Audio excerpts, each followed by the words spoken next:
He has accused the Congress of playing the religious card in Garo Hills in the recently concluded elections to the Tura Lok Sabha seat.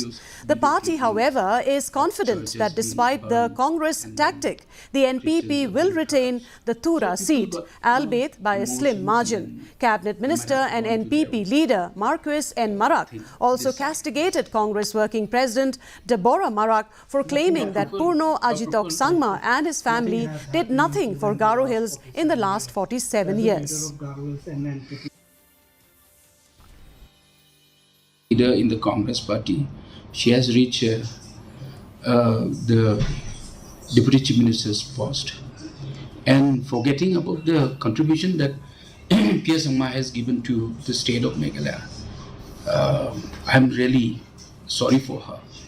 Anybody you ask, everybody knows that whatever P.S. Sangma has contributed is known for everyone here in our state. Even in Garo Hills also, so much has been done from his side. And I would say he was the face for us.